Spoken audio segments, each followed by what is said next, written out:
ಬಿಸಿಲಿನ ಝಳಕ್ಕೆ ಜನ ಕಂಗಾಲಾಗಿದ್ದು ಮಧ್ಯಾಹ್ನದ ವೇಳೆಗೆ ಹೊರಗೆ ಕಾಲಿಡಿದ ಪರಿಸ್ಥಿತಿ ಜಿಲ್ಲೆಯಾದ್ಯಂತ ನಿರ್ಮಾಣವಾಗಿದೆ.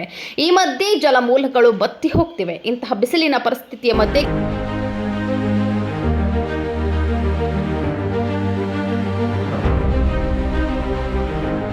ಗೋಕಾಕ್ ಜಲಪಾತ ಮೈ ತುಂಬಿ ಹಾಲಿನಂತೆ ಹರಿಯುತ್ತಿದೆ. ಜನರ ಜೀವನಾಡಿಯಾಗಿರುವ ಘಟಪ್ರಭಾ ನದಿಯಲ್ಲಿ ನೀರನ್ನ ನೋಡಿ ಜನ ನೆಮ್ಮದಿಯ ನಿಟ್ಟುಸಿರು ಬಿಡುವಂತಾಗಿದೆ. ಹೆಡ್ಕಲ್ ಜಲಾಶಯದಿಂದ ಜನ ಜಾನುವಾರುಗಳಿಗೆ ಕುಡಿಯುವ ನೀರಿಗಾಗಿ ಘಟಪ್ರಭಾ ನದಿಗೆ ನೀರು ಹರಿಬಿಟ್ಟಿರುವ ಹಿನ್ನೆಲೆ ಇಂದು ಗೋಕಾಕ್ ಫಾಲ್ಸ್ ಮೈ ತುಂಬಿ ಹರಿಯುತ್ತಿರುವಂತಹ ದೃಶ್ಯ ಎಲ್ಲರ ಗಮನ ಸೆಳೆಯಿತು.